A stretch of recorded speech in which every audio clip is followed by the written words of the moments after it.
How's it going, everybody? I'm Sam Lee and welcome to Gaming Instincts. Nintendo is quite renowned for a great many things.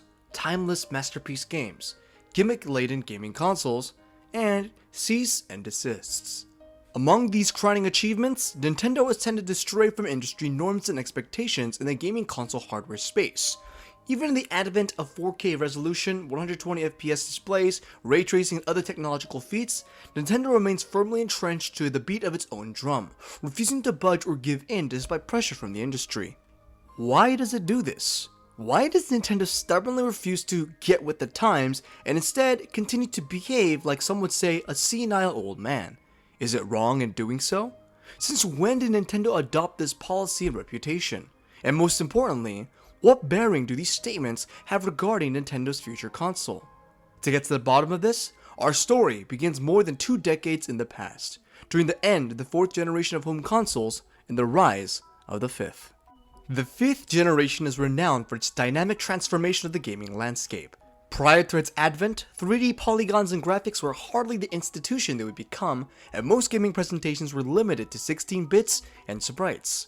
Nintendo cemented itself as an industry behemoth in this era, with the dominance of the SNES compared to its market competition, selling well over 10 million units to the Genesis, which contended in second. Take that, Sonic. It was a continuation of the trend Nintendo set during the 3rd generation, with the utter grip the NES had, selling nearly triple the amount of units of all its competitors combined.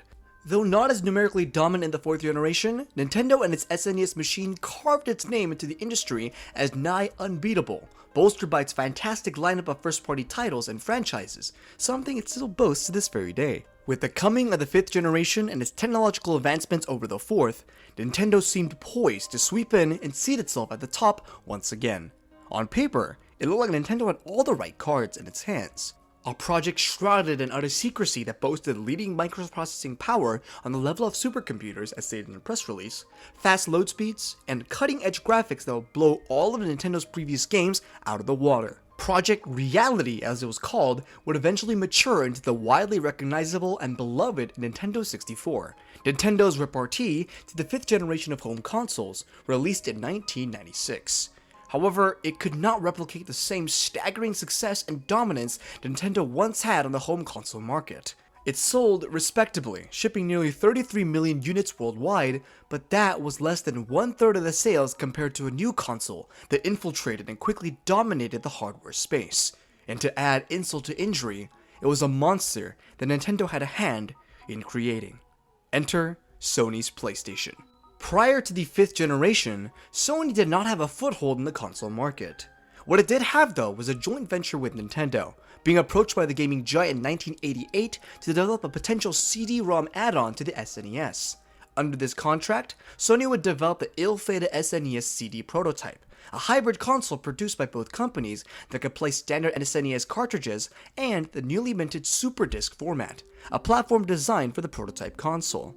However, in this contract, Sony would reap the rewards of all things Super Disc related, retaining complete control over the platform, with Nintendo having to cede a lot of its control of software licensing to the former.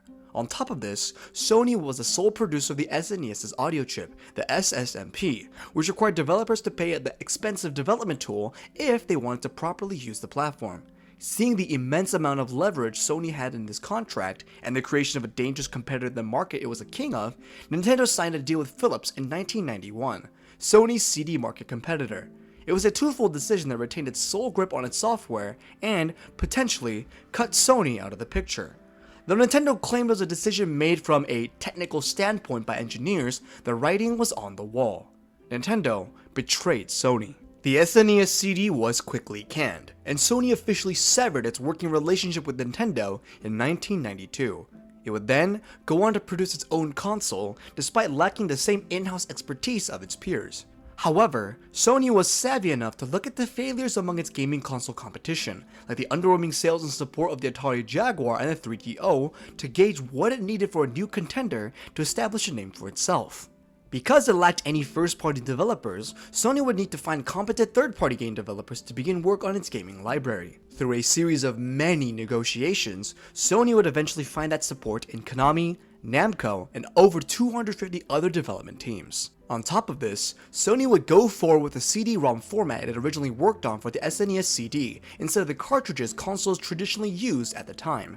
Thus, it made software development and programming much more streamlined and straightforward for all parties involved. Though the CDs were slower than their cartridge brethren, they were overall cheaper to produce, a leading adage on the development of the console. A console that would eventually be unveiled to the world as the original PlayStation in 1993. History speaks for itself. Comparing the N64's sales of nearly 33 million units to PlayStation's 102 million, it's impossible to deny the sheer dominance Sony's console had despite being its first foray into the market. Nintendo had shot itself in the foot with its handling of the Sony partnership, but pinning the blame solely on Sony's doing is only half the picture. Nintendo's insistence on doing things its own way costed a lot during the 5th generation. As previously mentioned, game development for the CD-ROM platform was a lot easier on the development side of software and titles, aiding in bolstering the PlayStation's gaming library and lineup. This is relative due to the horrendously complex nature of developing and programming on the N64 cartridge and the console's architecture. Amidst all of this, you may be wondering what exactly happened to Nintendo's partnership with Philips, which produced CD-related software. Well, Nintendo saw that CD platforms like the Sega CD flopped immensely and scrapped the ideas of a CD to the SNES add-on entirely, stigmatizing the idea of using CDs at all and instead going forward with its cartridge-based format. Along with developing mishaps, cartridges, despite their speeds compared to CDs, were expensive and immensely small in storage compared to the CD counterparts, only capable of storing 64 megabytes, whereas CDs could hold 10 times the amount. Because of this lack of storage, any third-party games ported over from other consoles was gutted on many fronts, losing out on cutscenes, features, and graphics due to the cartridge's limited nature. As a result, many developers abandoned ship and sailed for Sony's shores, costing Nintendo precious third-party content as well as Final Fantasy VII. Combining all these facets together, the expensive and complex nature of the cartridges along with their very limited tech capabilities, it is no wonder the N64 failed to keep up with the breakneck pace of the PlayStation. This trend of being behind would continue to bite Nintendo in the behind well into the 6th generation. Though Nintendo would abandon the cartridge format and finally delve into optical discs with the Nintendo GameCube in 2001, it was already a little too late. PlayStation had cemented itself as a console behemoth and recently released the PlayStation 2 a year prior, and Microsoft was on its way releasing its own machine to the market.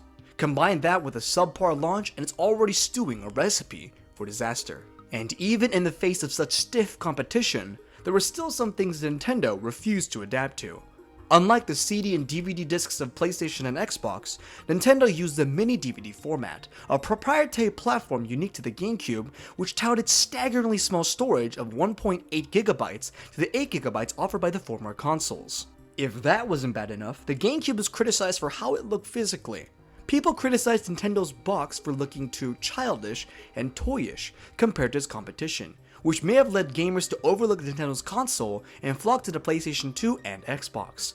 The lack of sales on the console also led developers to back out of their support for the machine entirely, reducing the number of third-party offerings the GameCube had. Though sales would slightly rebound whenever Nintendo released a stellar first-party game for the GameCube, it would never recover from its middling pace, falling massively behind the PlayStation 2, which sat at 155 million, and eventually behind the Xbox, which was sitting at 24 million. Up until now, despite how it stubbornly tried to sail against the currents of the market, Nintendo had more or less competed on similar grounds with Sony and Microsoft, particularly on graphics, hardware, and the like. Despite the staying power of its first-party library, Nintendo lacked support from the market on all other fronts, costing it greatly in the long run. Something had to change for Nintendo, lest it risked falling into console obsolescence. It had to do something that Sony and Microsoft hadn't, something that would blow the pants off of everyone. What could set this into motion? Motion controls. Let's set the scene. The folks over at Nintendo realized that their flagship console isn't doing so hot on the market. In fact, it's lagging tremendously behind its competitors. Graphics and performance-wise, its console is on equal footing. But why can't it keep up? Market analysis shows that Nintendo's focus on novel hardware and consoles has made the tech hard to work with for developers, leading to a shortage of third-party support. Along with this, Nintendo consoles lacked any sort of online support or presence that its competition possessed, further leaving it behind the times. How could Nintendo make up the ground it lost? It was at this juncture in time where Nintendo legend Shigeru Miyamoto and the late Satoru Iwata laid the foundations for their next project. Codenamed Revolution, the to-be-announced console was designed with a core concept in mind: appeal to everyone. Video games were quickly evolving from a niche hobby into a popular pastime enjoyed by people of varying backgrounds. Nintendo wanted to capitalize on this as much as it could, designing a console around the idea that anyone and everyone could play and enjoy it. The idea of motion controls was incredibly new at the time, especially for something like a video game console. It would definitely draw eyes and attention.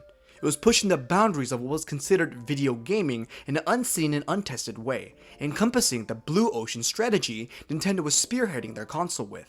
The craze this would birth would later prompt Microsoft and Sony to dabble their own hands in the field, but obviously not to the same degree of success or notoriety. But in order for something to be widely accessible while still being a novel experience, it would need an appropriate price tag. That was where Nintendo had to make a compromise. To make the console cheaper to produce and buy in the same measure, it would have to sacrifice graphics and power compared to that of its peers. The philosophy behind graphics and power is twofold, according to Miyamoto. In an interview, he stated that there was a consensus where console power wasn't everything, saying that too many powerful consoles couldn't coexist. Otherwise, it would only hasten their lifespans from the competition with one another. After an experience like the GameCube, it's easy to see why the team at Nintendo would think like this, and why they felt the need to tackle the console wars in a completely new direction. Thus, after its announcement at E3 2004, Nintendo released the Nintendo Wii in 2006, and the rest is history. Nintendo reclaimed its throne during the 7th generation of consoles, selling well over 100 million units worldwide during the Wii's long lifespan, with some consoles being sold to this very day. The Wii's cultural impact was something no one could have predicted, given the press at the time criticized the console on just about every front it could conjure up. The name, the gimmicky nature of the controllers, motion controls, its childish nature, etc. Regardless of what anyone thought of the console, the sales and success spoke for themselves. No matter how great, appealing, or powerful a video game console may be, a console that does not have any games to play is not a good console. This is where Nintendo and other companies have dropped the ball on their console launch dates time and time again. Nintendo in particular has made this mistake with the GameCube and will later repeat it with the ill-fated Wii U. How did the original Wii overcome this hurdle? Thanks to its cheaper price tag and novel nature, the Wii outsold all its competition combined at launch, selling over 3.2 million units in just 2 months. Despite Nintendo's own efforts, people were buying the Wii as soon as they hit the shelves, causing the company to warn customers of console shortages in the coming future, something we're used to hearing in this day and age. To further capitalize on the freshness of the Wii U, Nintendo developers made sure to release its heavy-hitting first-party games as promptly as possible. The Legend of Zelda Twilight Princess, the long-anticipated darker-themed Zelda game, launched with the Wii. Super Mario Galaxy and Metroid Prime 3 followed in 2007. Super Smash Bros. Brawl and Mario Kart Wii stole the show in 2008, with Nintendo continuing to churn through its first-party lineup to keep interest lit for its soon-to-be waning machine. Once the early to mid-2010s rolled around, motion controls were an overdone gimmick, and the lack of third-party support for the Wii due to its weaker hardware would spell trouble for the console. By 2013, the Wii had sold over 100 million units, and would coast along that record for the remainder of its lifespan. The Wii U, for all the good it tried to do, barely sold the same number of units in its entire lifespan as what the Wii managed to do in its first year. It's not hard to see why the console flopped. Though the Wii U tried to innovate with its unique gamepad controller and finally boost its graphical capabilities and prowess to that of its peers, its lack of hard-hitting and proper first-party and third-party support respectively throughout launch and its lifecycle spelled doom for the poor console. Remakes of old gems and upcoming exclusive titles were only a band-aid on the gaping wound now present in Nintendo's side. Within a year of the Wii U's launch and poor performance, Nintendo already got to work on developing its next big machine. During this time, mobile gaming had taken the world by storm, posing a threat to Nintendo unless it dabbled in the field itself. With tech improving exponentially year after year, the lines dividing mobile gaming and console gaming became thinner and blurrier. What can Nintendo do in this evolving market to deliver an experience that no other company had capitalized on? It didn't want to repeat another Wii or DS model. It wanted something new, something untapped, something that could capture both a mobile gamer and a console warrior. And thus, the blueprints for the Nintendo Switch were born. The Switch, even in the face of its jank and limited power, is a marvel of a console and concept. Gamers lamented how home consoles lacked any potential of portability, and how portable handheld devices lacked the same type of power and prowess home consoles provided. The Nintendo Switch sought to remedy that rift, shocking the world with its dual mode of operation when it announced in 2016. Once again, Nintendo's blue ocean strategy paid off, dabbling in an area of development and gaming that no other company had capitalized on. Once again, Nintendo's novelty and innovation will let it rise from the ashes of the Wii U. The Switch is a repeat of the philosophy set forth by the Wii: appeal. Because of how much gaming had grown since the two consoles, the Switch sought to appeal not to merely gamers and non-gamers, but to different kinds of gamers as well. There are gamers on the casual side who play no more than several minutes to about an hour, whether it be during commutes, bathroom breaks, and the like. Then, there are those who can commit hours upon hours to a wide array of titles, sitting in front of their screens through thick and thin, till the credits roll across the screen. Nintendo wanted to appeal to these gamers and everyone in between with the Switch, making it capable of catering to just about any degree of gaming. Just like the standards set forth from Wii development, the Switch would follow suit in the compromise department. Once again, it would sacrifice the head-to-head graphics and power battle against its peers, and instead compete on novel experiences and its first-party lineup. On the flip side, Nintendo would also aggressively rally third-party support in an effort to make up for previous mistakes and bolster the indie presence on the Switch, further extending its longevity and reach. All these aspects combined to make the Switch the success story it is today. Even in the face of console titans, the Switch leveled the playing field by capitalizing on an experience that no other company dared deliver on before. With its wide arsenal of stellar first-party exclusives and third-party and indie titles, the Switch's catalog far outpaces its predecessors, setting a remarkable standard and a market evolution from Nintendo's previous ways. But the market continues to evolve. Technology and developer capability improves with each passing year. New milestones are being set as gamers slowly head into the next and current generation of video gaming, with the Xbox Series X and S and PlayStation 5 being Microsoft and Sony's answer to the next-gen question. Nintendo will soon need an answer of its own. Let's go over the key factors that contributed to Nintendo's success in its consoles. Number 1. Appeal. Catering to a wide audience allowed Nintendo to cast a large enough net to reel in lots of interested customers, gamers or not. This was done by sacrificing console power to remedy cost and hybrid function. Number 2. Innovation.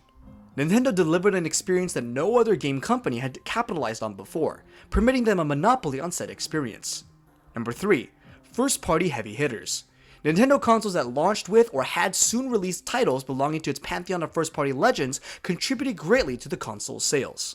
We see these adages contribute massively to the Nintendo Switch's success. The innovation in the hardware and the universal appeal it made with its mode of operations assured the Switch loads of attention upon its announcement. The purported game lineup the Switch carried, boasting titles like the highly anticipated Legend of Zelda Breath of the Wild and Super Mario Odyssey, guaranteed day one pre-orders and purchases from fans everywhere.